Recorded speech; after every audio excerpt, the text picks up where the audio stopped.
Hello everyone, it's Victor here once again and welcome to Victor's Tiny Kitchen where we cook Filipino favorites and more. You know guys, I'm such a seafood lover that I can't stay away from it for so long. And so this time I'm still going to be cooking seafood and it's going to be tuna pie.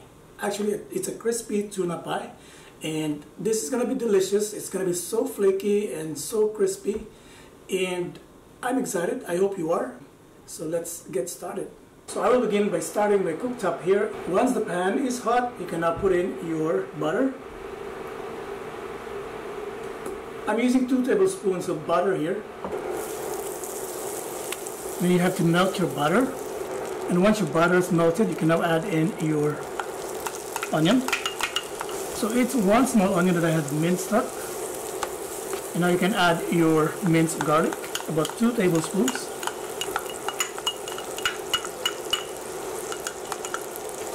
I love garlic, that's why I'm using 2 tablespoons here.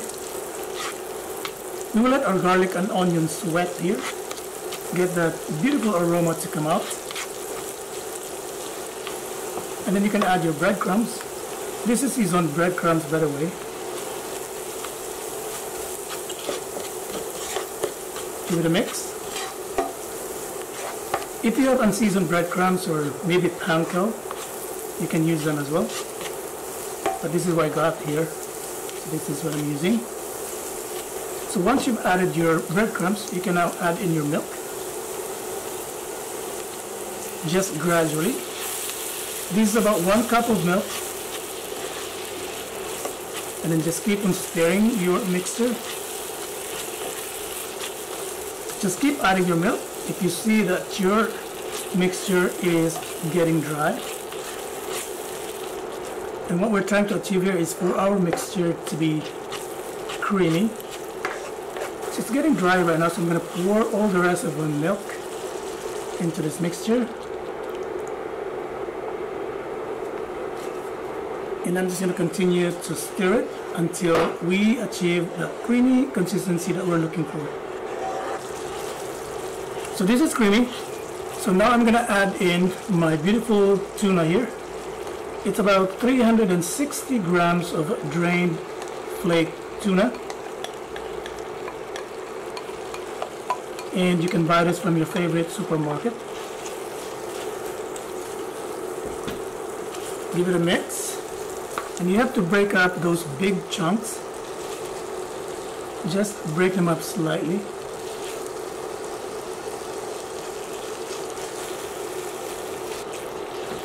And make sure that it's coated by the mixture that you have just made. I'm going to turn up the heat now.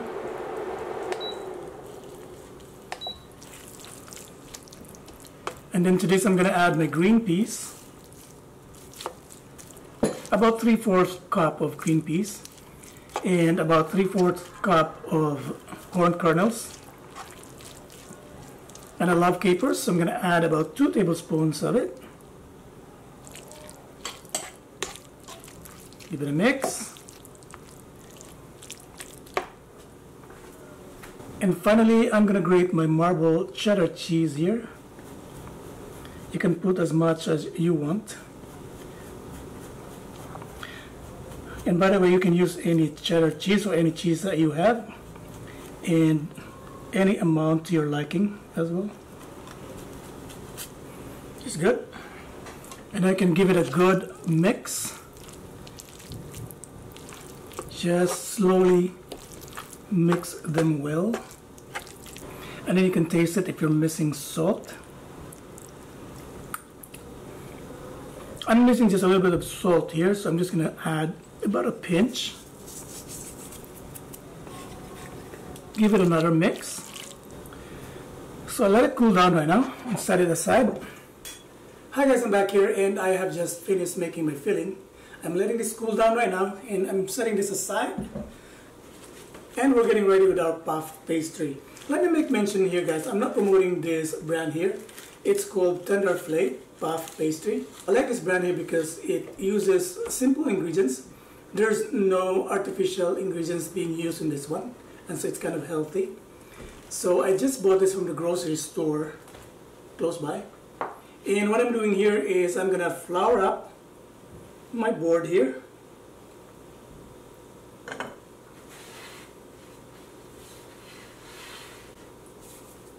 And I'm going to take off the pastry here. So there's 2 of them in a pack, and we're going to use both of them. But first I'm going to flatten the first one using my rolling pin here. Yeah, don't forget to flour up your rolling pin as well, so that your puff pastry will not stick to it. And then what you need to do is to just keep rolling. So just keep on rolling your pin.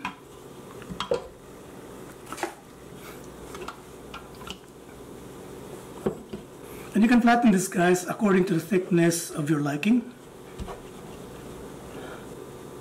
So this is good.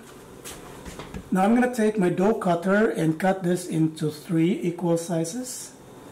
So I'm just making a marker here.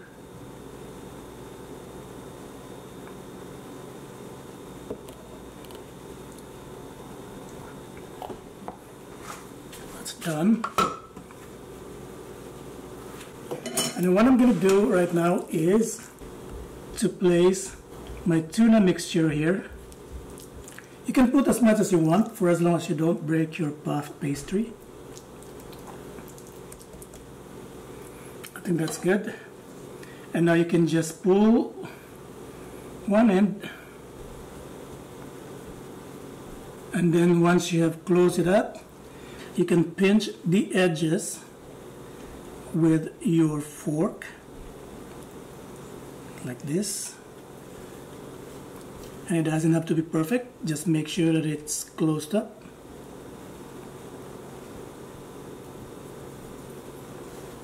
And then you can set this aside. And then I'm going to continue doing the rest of my pies here, guys. When I'm back, I'm going to show it to you before we pop it in the oven.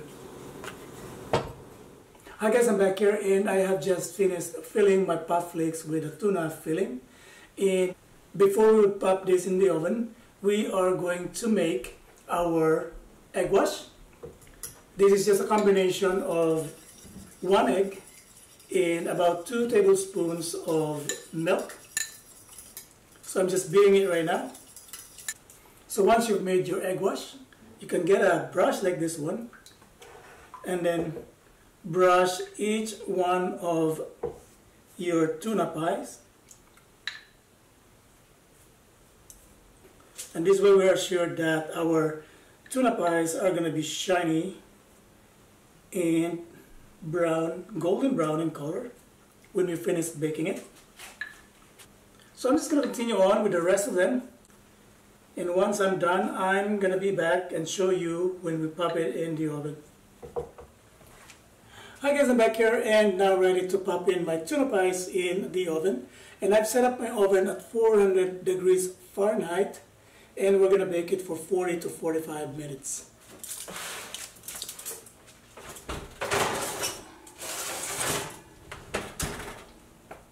So there you have it. I'll be back after 45 minutes. Hi guys, I'm back here and it's only been 25 minutes since we popped our tuna pies in the oven.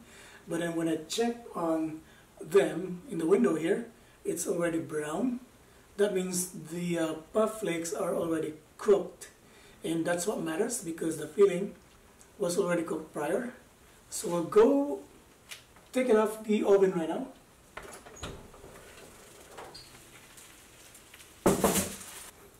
So these guys are our tuna pies and I'm just letting them cool down on a rack right here.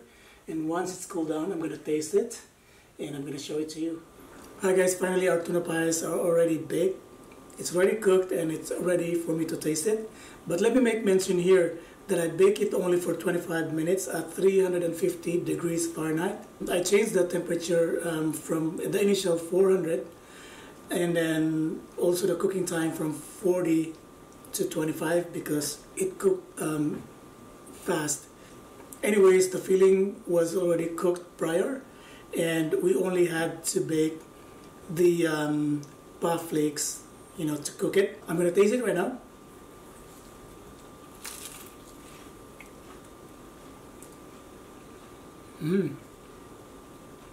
This is really delicious. The filling is so moist and the puff flakes are so crispy. It's really good. So why don't you give it a try, guys, and let me know what you think about this dish by writing down your comments at the comment section below. And please don't forget to click the subscribe channel here, and if you have time, please watch my other videos. Thanks again for watching today, and I hope to see you on my next one. Bye for now.